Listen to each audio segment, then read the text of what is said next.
সাধারণ এক নাপিত যে থানায় আসে তার বাড়ির ডাস্টবিন চুরির কমপ্লেন লেখাতে। এমনকি সে এটাও বলে পুলিশরা যদি ওই ডাস্টবিনটা খুঁজে দিতে পারে তাহলে সে তাদেরকে উপহারস্বরূপ 5 লক্ষ টাকা দেবে। এখন প্রশ্ন হলো, কি এমন রয়েছে ওই ডাস্টবিনে? আর সত্যিই কি এটা শুধুমাত্র ডাস্টবিন চুরির কেস, না এর পেছনে লুকিয়ে আছে অন্য কোনো মর্মান্তিক সত্যতা? জানতে হলে দেখতে থাকুন পুরো ভিডিওটা। সো হ্যালো ভিউয়ার, সঙ্গে আমি অনিমেষ, আর ফিল্মেশন ওয়ার্ল্ডের নতুন একটা এক্সপ্লেনেশন ভিডিওতে আপনাদের স্বাগতম। মুভির শুরুতেই আমাদের মহারাজা নামের এক ব্যক্তিকে দেখানো হয়। সে একটা সেলুন দোকানে কাজ করে। মহারাজা তার মেয়ের খেলনা কেনার জন্য বাড়ির সামনের একটা দোকানে যায়। অন্যদিকে তার স্ত্রী তার ছোট্ট মেয়েটাকে নিয়ে বাড়ির সামনের উঠোনে বসেছিল। ঠিক তখনই একটা লরি নিয়ন্ত্রণ হারিয়ে মহারাজার বাড়িতে এসে ধাক্কা মারে। সিন এখান থেকে কাট হয়ে জ্যোতি নামের একটা মেয়ের কাছে শিফট হয়। জ্যোতি ক্লাস 10-এ পড়ে। সে পড়াশোনায় দুর্বল হলেও খেলাধুলায় খুব পারদর্শী।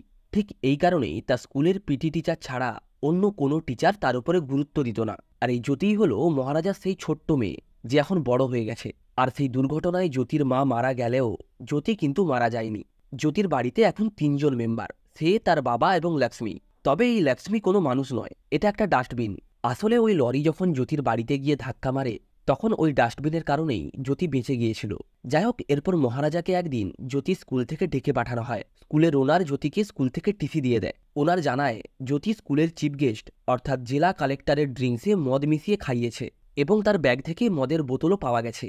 কিন্তু এটা শোনা মাত্রই মহারাজা বলে, আমার মেয়ে এমন কাজ কখনোই করতে পারে না। কিন্তু তা সত্ত্বেও ওই ওনার জ্যোতিকে অনেক উল্টোপাল্টা কথা শোনায়। এরপর আসিফা ম্যাডাম একটা ছেলেকে ধরে আনে এবং ওই ওনারকে একটা ভিডিও দেখায়, যা দেখে সে বুঝতে পারে এ ব্যাপারে জ্যোতির কোনো দোষ ছিল না, যা করেছে ওই ছেলেটাই করেছে। তাই ওনার জ্যোতিকে বলে, তুমি এখন যেতে পারো। কিন্তু মহারাজা বলে, আপনি আমার মেয়েকে বিনা দোষে অপমান করেছেন, তাই তার কাছে আপনাকে ক্ষমা চাইতেই হবে। ওনার রেগে গিয়ে সিকিউরিটিকে বলে তাকে বাইরে বের করে দিতে, কিন্তু এত লোক মিলেও তাকে এক বিন্দুও নড়াতে পারছিল না। মহারাজা বারবার বলতে থাকে, আমার মেয়ের কাছে ক্ষমা চান। এসব দেখে জ্যোতি ওই ওনারকে বলে, আপনি আমার কাছে ক্ষমা চান, না হলে আমার বাবা কোনো মতেই এখান থেকে যাবে না। ওনার তখন লক্ষ্য করে মহারাজা যে রডটা ধরে আছে সেটা ধীরে ধীরে বেঁকে যাচ্ছে। তাই ওনার এক প্রকার ভয় পেয়েই জ্যোতির কাছে ক্ষমা চায়। এরপর মহারাজা জ্যোতিকে নিয়ে বাড়ি চলে যায়। পরের দিন জ্যোতি স্পোর্ট ক্যাম্পের জন্য 1 সপ্তাহের একটা ট্যুরে যায় এবং তার বাবা তাকে রাতের বেলায় জানালা দরজা বন্ধ করে শুতে বলে। রাতে আমরা দেখতে পাই মহারাজার পুরো ঘর তছনছ হয়ে আছে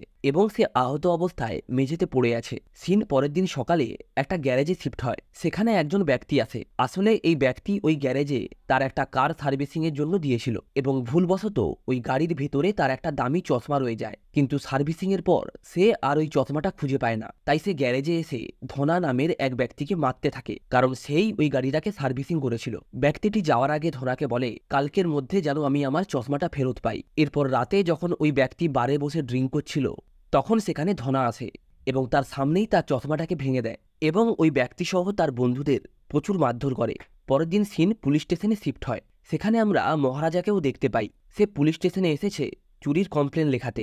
মহারাজা পুলিশকে বলে, রাতে আমি যখন বাড়ি ফিরি তখন 3 জন মুখোশধারী ব্যক্তি পেছন থেকে আমাকে আঘাত করে অজ্ঞান করে দেয় আর লক্ষ্মীকে চুরি করে নিয়ে চলে যায়। মহারাজা পুলিশকে লক্ষ্মীর ছবি দেখায়। ইন্সপেক্টর বুঝতে পারে লক্ষ্মী কোনো মানুষ নয়, এটা একটা ডাস্টবিন। তাই ইন্সপেক্টর জিজ্ঞাসা করে, এতে কি গয়না বা টাকা পয়সা রেখেছিলে? মহারাজা বলে, না স্যার। ইন্সপেক্টর বলে, ডাস্টবিনটা কি তাহলে সোনার? মহারাজা বলে, না স্যার, ওটা লোহার। ইন্সপেক্টর এটা শুনে খুব রেগে যায় এবং বলে, আমাকে কি পাগল পেয়েছিস? মাথা গরম না করিয়ে এখনই চলে যা। মহারাজা তখন তাকে বলে, আপনি যদি এফআইআর না লেখেন তাহলে ওপরের অফিসারকে জানাবো। তাই ইন্সপেক্টর রেগে গিয়ে তাকে মারতে শুরু করে এবং ঠেলতে ঠেলতে তাকে থানার বাইরে নিয়ে যায়। মহারাজা তখনই একটা কাঠের অ্যাঙ্গেল ধরে নেয়। আর আমরা ভালোভাবেই জানি যে মহারাজ কতটা শক্তিশালী। সমস্ত পুলিশ মিলেও তাকে একটুও নড়াতে পারে না। একটা সময় ওই কাঠের অ্যাঙ্গেলটা খুলে গিয়ে সমস্ত মালপত্র তাক থেকে নিচে পড়ে যায়, যার কারণে পুরো থানা লন্ডভন্ড হয়ে যায়। কিছুক্ষণ পর সেখানে বর্ধরাজন আসে। সে থানার এমন অবস্থা দেখে কিছুটা অবাক হয়ে যায়। মহারাজা এরপর বর্ধরাজনকে তার লক্ষ্মী চুরি হয়ে যাওয়ার পুরো ঘটনাটা বলে। বর্ধরাজন মহারাজকে 500 টাকা দিয়ে বলে, একটা ডাস্টবিনের জন্য এত ঝামেলা করলেন, যান এই টাকাটা নিয়ে যান, এটা দিয়ে একটা নতুন ডাস্টবিন কিনে নেবেন। মহারাজা তখন তাকে বলে, লক্ষ্মী আমার মেয়ের প্রাণ বাঁচিয়েছে, আমার মেয়ে ফিরে আসার আগে আপনাকে লক্ষ্মীকে খুঁজে দিতেই হবে। আর যদি আপনি না পারেন তাহলে SBI কে কেসটা দিয়ে দেন। এরপর সব পুলিশ মিলে মহারাজকে কোনো রকমে থানার বাইরে বের করে দেয়। বার্ধেরাজন তাকে বন্দুক দেখিয়ে বলে, এখনই এখান থেকে চলে যাও, আর কখনো এখানে আসবে না। মহারাজা চলে যাওয়ার পর বার্ধেরাজন সবাইকে বলে, তোমরা কেমন ধরনের পুলিশ, একটা সাধারণ ব্যক্তিকে থানা থেকে বের করতে পারছো না? ঠিক তখনই মহারাজা আবারও থানায় আসে। সে পুলিশকে 40,000 টাকা দিয়ে বলে, স্যার আবার লক্ষ্মীকে খুঁজে দিন, আমি 5 লাখ টাকা দেব। অবশেষে পুলিশ টাকার জন্য কেসটা নেয় এবং মহারাজার বাড়িতে তদন্তের জন্য যায়। তারা তার পাসবুক দেখে জানতে পারে তার সেভিংস অ্যাকাউন্টে 15 লাখ টাকা রয়েছে। এক ইন্সপেক্টর বার্ধেরাজনকে বলে, স্যার এখানে নিশ্চয়ই ইললিগেল কিছু রয়েছে, আর এই কারণেই মহারাজার ওপরে অ্যাটাক হয়েছিল। ওকে জেরা করলে আমরা মনে হয় আরো বড় কিছু পেতে পারি। এখান থেকেই সিন সেলভাম নামের ব্যক্তির কাছে শিফট হয়। সেলভাম আসলে একজন চোর। সে তার পার্টনার সাবারির সাথে একটা বাড়িতে এসে সমস্ত টাকা পয়সা গয়না চুরি করে। এমনকি সাবারি তাদের বাড়িতে একটা মেয়েকে ধর্ষণও করে এবং তাদেরকে হত্যা করে সেখান থেকে চলে যায়। সেলভাম এরপর তার বাড়িতে আসে। বাড়িতে তার স্ত্রী এবং মেয়ে রয়েছে। অন্যদিকে দেখা যায় থানাতে সেই গ্যারেজের ওনার আসে। সে থানায় ধনার মিসিং কমপ্লেন লেখাতে এসেছে।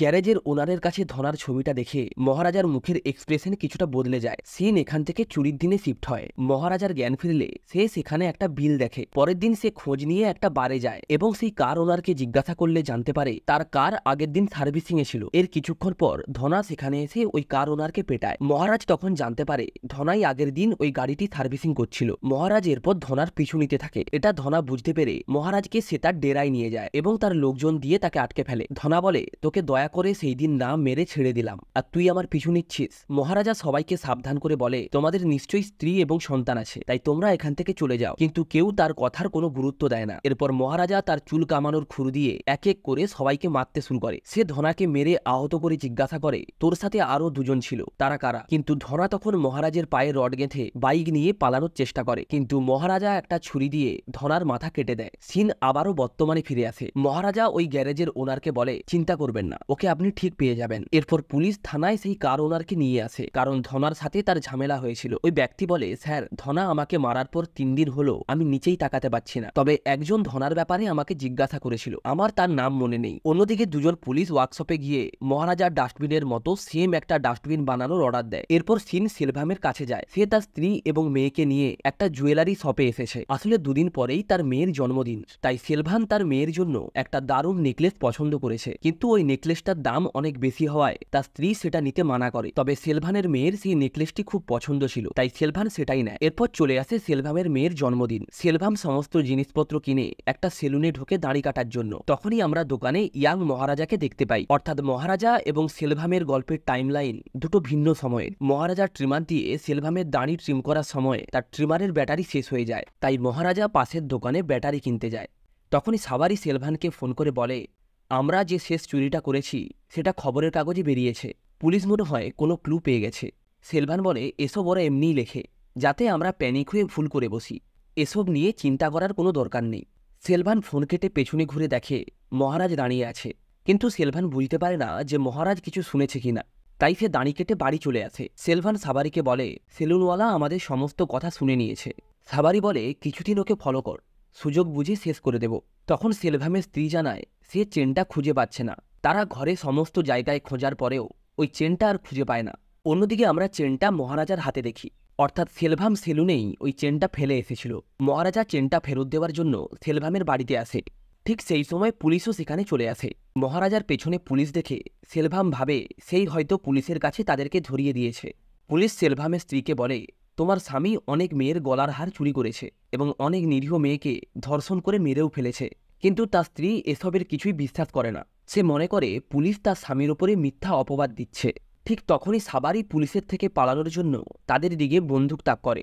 খালিকা অর্থাৎ সেলভামের স্ত্রী বুঝতে পারে পুলিশ সত্যি কথাই বলছে। পর পুলিশ সাবারিকে গুলি করে মেরে ফেলে এবং সেলভামকে ধরে নিয়ে যেতে থাকে, যা দেখে সেলভামের মেয়ে খুব কষ্ট পায়। সিন আবার বর্তমানে পুলিশ স্টেশনে শিফট হয়। পুলিশ মহারাজাকে বলে, তোমার লক্ষ্মীকে পাওয়া গেছে, তুমি ওকে কাল পেয়ে যাবে। আসলে বার্ধেরাজন যে ডুপ্লিকেট ডাস্টবিনটা বানাতে বলেছিল সেটা বানানো হয়ে গেছে। সে সেটাকে পেন্ট করে একদম পুরনো ডাস্টবিন বানিয়ে দেয়। তবে এখানে সমস্যা একটাই, তাকে একটা চোর জোগাড় করতে হবে। তবে ডাস্টবিন চুরির কেস শুনে সমস্ত চোরের সম্মানে লাগে, তাই তারা কেউই ডাস্টবিন চুরির দায় নিতে রাজি হয় না। তখন টাকার লোভে এক পুলিশওয়ালা ওই চুরির দায় নিতে রাজি হয়। সে বার্ধেরাজনকে বলে, স্যার আসল ঘটনাটা কি যদি একটু বলতেন তাহলে ভালো হতো। চুরির ঘটনা একমাত্র মহারাজাই ঠিক করে বলতে পারবে, তাই এফআইআর লেখার নাম করে মহারাজাকে চুরির ঘটনা আবারও একবার বলতে হয়। মহারাজা প্রথম থেকে বলতে শুরু করে আর আমাদের আসল ঘটনা দেখানো হয়। সেদিন আসলে জ্যোতি তার স্পোর্ট ক্যাম্প থেকে বাড়ি ফিরছিল। তখন মহারাজা বাড়িতে ছিল না। সে জ্যোতির জন্য একটা দোকান থেকে জুতো কিনতে গিয়েছিল। জ্যোতি বাড়িতে ঢুকে ড্রেস চেঞ্জ করে। তখনই হঠাৎ করেই কেউ একজন পেছন থেকে তার মুখ চেপে ধরে। জ্যোতি কোনো রকমে তাকে ধাক্কা দিয়ে দরজার দিকে যায়। তখন কেউ একজন তার মাথায় আঘাত করে আর ওই ব্যক্তি ছিল সেলভান। সে এসেছে তার প্রতিশোধ নিতে। সেলভাম জ্যোতির মাথায় মেরে তাকে অজ্ঞান করে দেয়। আর ঠিক তখনই তাদের মধ্যে একজনের শারীরিক চাহিদা জেগে ওঠে এবং সে জ্যোতিকে ধর্ষণ করে। তবে মহারাজা না আসায় তারা চলে যায়। সিন আবারও বর্তমানে শিফট হয়। মহারাজা পুলিশকে তার লক্ষ্মী চুরির ঘটনা বলতে বলতে কেঁদে ফেলে, যেটা আসলে ছিল তার মেয়ে জ্যোতির ওপরে হওয়া নির্যাতনের ঘটনা। পুলিশ মহারাজাকে বলে, আমি একটা কথা অন্তত বুঝতে পেরেছি, তুমি আর যাই হোক ওই ডাস্টবিনের জন্য এখানে আসনি। মহারাজা হাত দিয়ে দেখিয়ে বলে লক্ষ্মী, এবং তারপরেই সে স্টেশন থেকে চলে যায়। এরপর সিন নাল্লা শিবার কাছে যায়। সে এইসব শুনে কিছুটা ঘাবড়ে যায়, কারণ জ্যোতির ধর্ষণ তো সেই করেছে। তাই সে আসল ঘটনাটা বুঝতে পারে। তাই সে কোনোরকমভাবে সেখান থেকে বেরিয়ে যাওয়ার চেষ্টা করে। কিন্তু বরধরাজন বুঝতে পারে আজ যদি একে আমি ছেড়ে দেই তাহলে এও হয়তো পালিয়ে যাবে। তাই সে নাল্লা শিবাকে বলে, তোমাকে কোথাও যেতে হবে না, তুমি আজ রাতে এখানেই থাকবে। এখান থেকে সিন আবারও সেই ঘটনার রাতে শিফট হয়। মহারাজা বাড়ি ফিরে জ্যোতিকে অচেতন অবস্থায় দেখতে পায়। সে তাকে তৎক্ষণাৎ হসপিটালে ভর্তি করে। পরে বাড়ি ফিরে রাগে ঘরে সবকিছুই ভেঙে ফেলে। মহারাজা হসপিটালে মেয়ের কাছে গেলে তার মেয়ে বলে, বাবা, ওরা কেন আমার সাথে এরকম করলো? আমি কি ক্ষতি করেছি ওদের? আমি ওদের দেখতে চাই, আমি কথা বলবো ওদের সাথে। মহারাজা এসব শুনে কাঁদতে থাকে। পরের দিন পুলিশ নাল্লা শিবা ও একটা ডাস্টবিন নিয়ে মহারাজের বাড়িতে যায়। নাল্লা শিবা দেখাতে থাকে সে কিভাবে ঘরে ঢুকে চুরি করেছিল। পুলিশ ভালোভাবেই জানতো সে অ্যাক্টিং করছে, কিন্তু মহারাজা বুঝতে পারে ওই তার মেয়েকে ধর্ষণ করেছে। মহারাজা তাকে আলাদা নিয়ে গিয়ে বলে, এই বয়সে তোমার এমন করতে লজ্জা করলো না? নাল্লা শিবা বলে, এতে লজ্জার কি আছে?